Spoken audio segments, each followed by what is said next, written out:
Selamat pagi.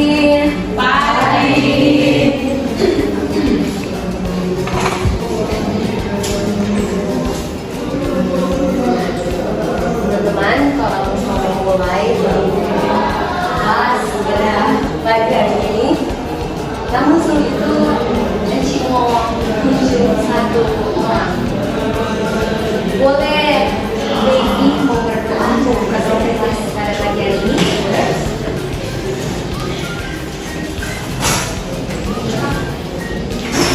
Bisa dilakukan.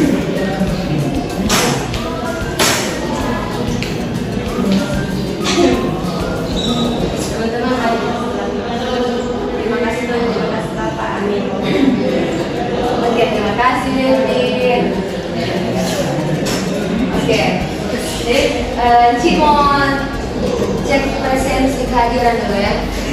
Ini kelas, kamu tuh deh, kelas 7 Kak, kelas 7 1, kelas 7 1. Oh, semua kuliahnya hadir sih. Mana ada yang nggak hadir? Siapa yang nggak hadir ya? Prisil. Oh, Prisil. Oh iya betul. Cuma Prisil,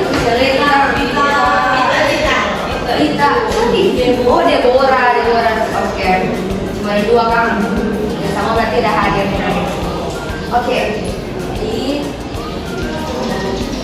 adik-adik Ciko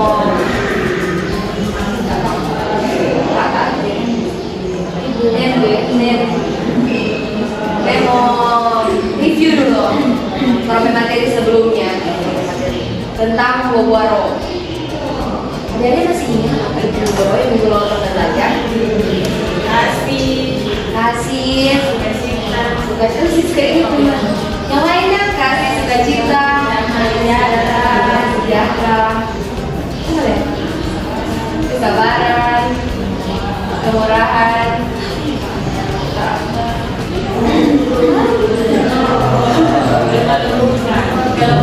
Ada satu loh, mau tadi itu ada lagi apa? Kebaikan, ada satu. Yang masa mungkin ada ciri khas dari wanita atau remaja? Kesetiaan. Sudah seperti itu ya.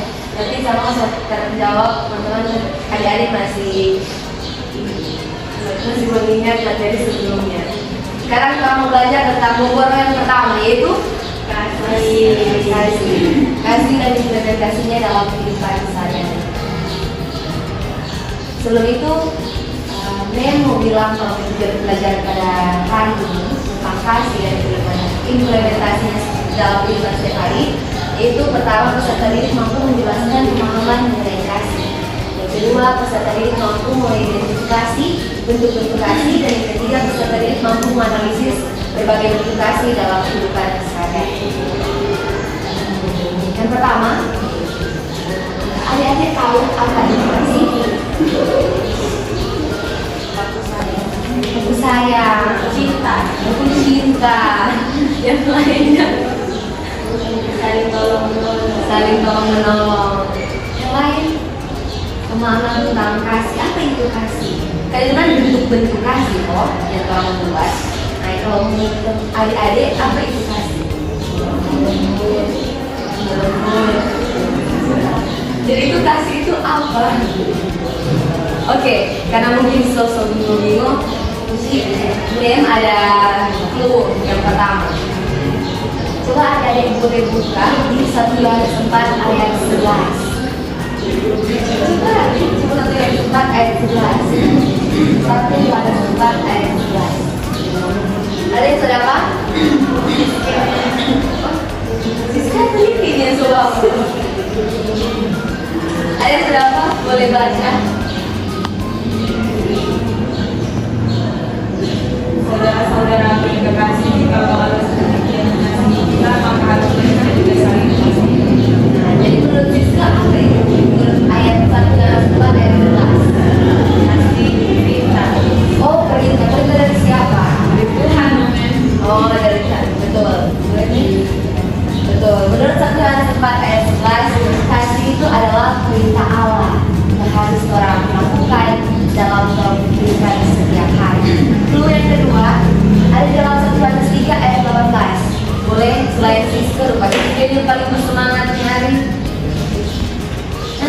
hadiah.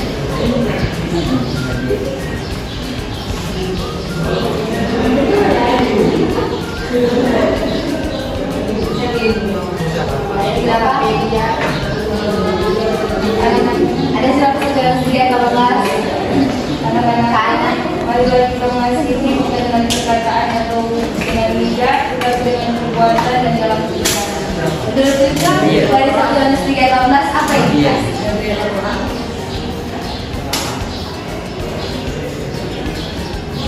Tidak, bukan kata tidak, tapi kasih itu adalah berarti perbuatan, tindakan. Berarti menurut 1 Yohanes 3 ayat 18, kasih itu adalah tindakan. Jadi menurut 2 ayat Alkitab yang telah mau baca sama-sama, kasih itu adalah perintah Allah yang melalui tindakan dalam kehidupan setiap hari. Tindakan nyata yang melakukan entah itu kepada sesama atau kepada selanjutnya implementasi kasih. Ada perlu nanti kita boleh baca dalam Matius 22 ayat 37 sampai 40. Ada yang boleh baca pun selain mereka dengan slide Siske. Orang sama-sama cari tahu apa itu implementasi dalam kehidupan setiap hari. Implementasi dalam kehidupan setiap hari. Ada yang boleh baca? Ada. 22 Jawab Yesus kepadanya, kasihilah Tuhan Allahmu dengan segenap hatimu dan dengan segenap jiwamu dan dengan segenap akalmu. Itulah hukum yang terutama dan yang pertama, dan hukum yang kedua yang sama dengan itu ialah kasihilah sesamamu manusia seperti dirimu sendiri. Pada kedua hukum inilah tergantung seluruh hukum Taurat dan kitab para nabi. Ada yang seringat loh.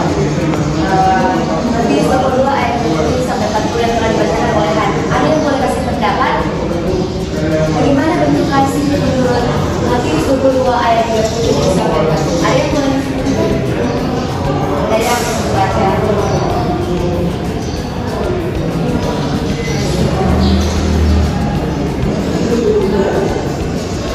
Mungkin ada Jogi boleh kasih pendapat. Mungkin dari Hana sendiri tentang Matius 10 ayat 20 sampai 40. Apa itu kasih dalam? Kalau menurut kita kasih itu dalam ayat ini berbicara tentang hukum, di mana kita sebagai umat Tuhan, kita harus menerapkan kasih itu berdasarkan hukum amalan yang Tuhan mengabdikan kepada kita. Kalau menurut Devia, kasih dari Matius 10 ayat 20 sampai 40 bagaimana? Orang berarti mesti mengasihi siapa itu yang paling terutama? Tuhan. Dan juga manusia sesama, manusia sekalian. Nah, dari Matius 10 ayat 20 sampai 40 itu orang harus mengasihi Allah dan juga mengasihi sesama. Karena itu tergantung seluruh hukum Taurat yang ada dalam Al-Quran. Selanjutnya ada di dalam 1 Korintus 11 ayat 4 sampai 7. Boleh kita membacakan pertama. 1 Korintus 11 ayat 4 sampai 7. Dakwah kita sepinjam akal kita beserta supaya dia menemukan. Kasih itu sabar, kasih itu murah hati, dia tidak cemburu, dia tidak meninggalkan diri dan tidak sombong, dia tidak melakukan yang tidak sopan dan tidak mencari keuntungan sendiri, dia tidak memarah dan tidak menyimpan kesalahan orang lain, dia tidak bersuka cita karena ketidakadilan, tapi ia bersuka cita karena kebenaran. Ia menutupi segala sesuatu, percaya segala sesuatu, mengharapkan segala sesuatu, sabar menanggung segala. Menurut kita kasih yang boleh orang mau lakukan ya kalau kehidupan menurut 1 Korintus 11 itu Sabar. sabar. Itu sabar. Jadi kasih itu sabar-sabar ya. Sabar, murah hati, Ya. tidak Kita pernah sombong. Kita pernah cemburu. Nah, Nah, tidak siapa?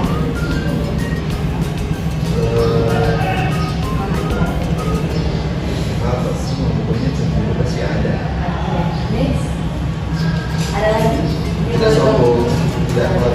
tidak sopan, terus tidak mencari keuntungan diri sendiri, egois maksudnya, tidak pemarah, dan tidak mendendam menyimpan kesalahan orang lain.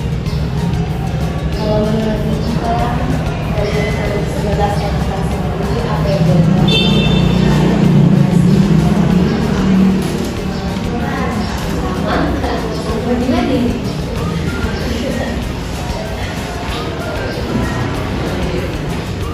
dari dia sekarang, karena emang itu bentuk-bentuk kasih yang boleh orang melakukan, sabar, kasih keluar hati, tidak cemburu, tidak sombong, egois, mulai dari next ayat terakhir dari Matius 5 ayat 43. Boleh Gabriel baca Matius 5 ayat 43.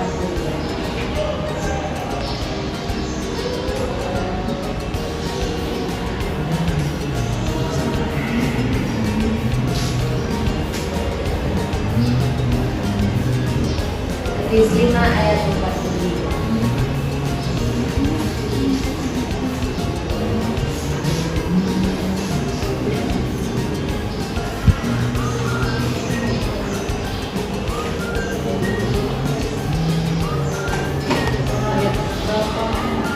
Matius 5 ayat 43. Jelas sudah. Jelas sudah apa? Matius 5 ayat 43.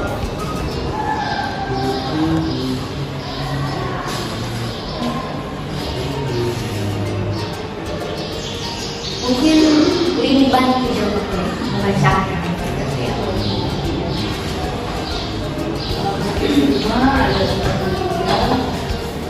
Tuhan berbunyi demikian, kamu telah mendengar firman, kasihilah sesama manusia dan bencilah musuh.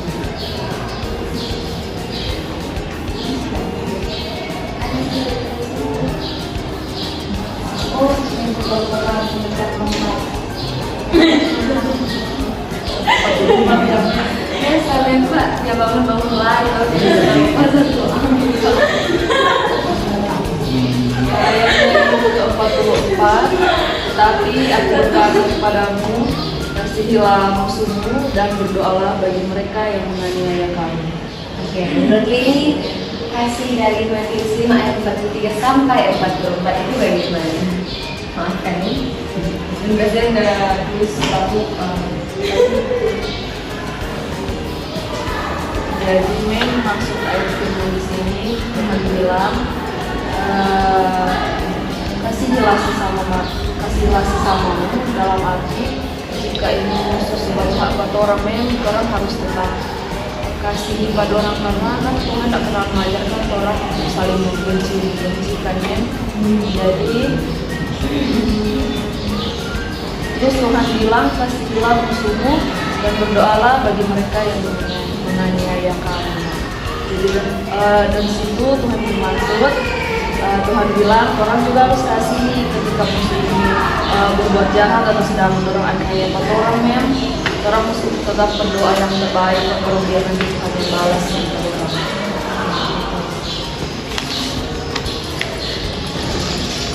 Yang terakhir masih kesimpulan. Boleh nanti simpulkan sampai materi tentang kasih dan komunikasi. Ini apa dia yang bukan apa dia? Oke, berarti mungkin yang paling apa ya aktif ya, Siska. Siska kesimpulan dari hari ini ke materi tentang kasih. Jadi menurut kita pendapat ini kesimpulan dari kasih atau implementasi kasih dalam kehidupan sehari-hari.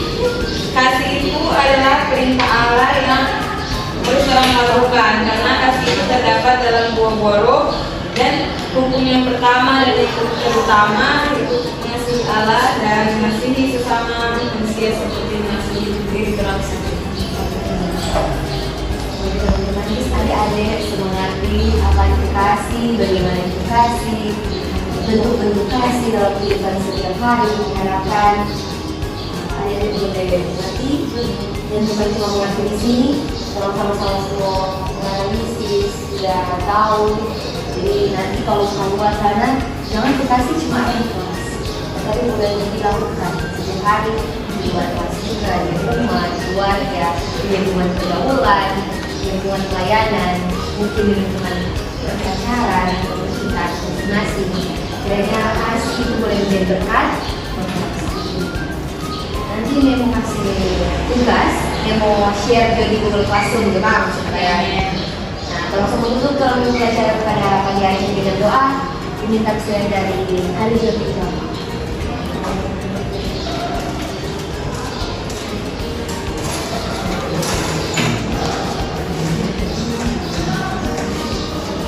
teman-teman kan nanti pembelajaran dan kita berbagi ya Tuhan Al-Baqarah yang ketiga saat ini kita nanti pembelajaran kiranya kita pelajari dipahami dan dipelajari di doa kami Tuhan. Haleluya, amin. Amin. Terima kasih semua. Selamat pagi.